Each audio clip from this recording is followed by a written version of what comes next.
Zoom in, zoom out. Telephoto or long lenses ang gamit ng mga wildlife photographers to get beautiful shots of their subjects. They can observe how the animals move, hunt their prey, and behave from a distance. The published photo is a feast for the eyes. Ganitong lens din ang gamit ng paparazzi para makapture ang candid photos ng celebrities. Na-expose nila ang no-makeup look ng mga ito na madalas ikinagugulat ng lahat at nakakomment ng, "Ay, ganyan pala itsura niya." Pero si Lord, hindi kailangan ng high-powered cameras to zoom into your life or my life.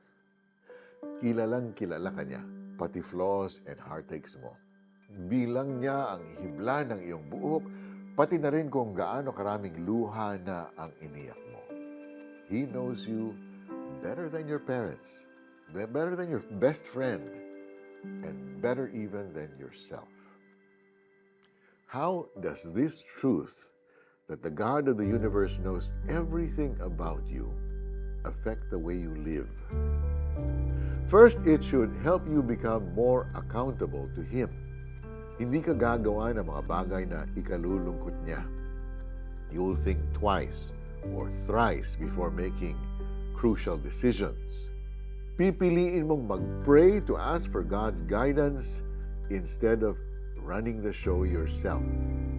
Second, hindi mo kailangan mahiyang lumapit kay Lord dahil alam niya kung naging maganda o masaklap ba ang buhay mo. Kahit alam ni Lord lahat sa buhay mo, importante ka sa Kanya, lalo na ang ugnayan ninyong dalawa. He doesn't expect you to live a perfect life, but He desires that you trust Him as a partner in your life. Kaibigan, si Jesus lang ang totoong tanggap ka. Hindi Kanya kamumuhian gaya ng mundo. Alam niya na work in progress ka at siya lang ang may kayang magpabago ng puso mo kung gugustuhin mo. When you follow Christ, He will focus on molding you from the inside out. Let's pray. Lord, you know me more than I know myself. Remove any blinders so I can see that I am fearfully and wonderfully made. Teach me to follow you all the days of my life. Amen. Read Psalm 139. Reflect and journal its significance in your life. Pray using your favorite verses. Ang lahat ng gawain ko sa iyo ay hindi lingid.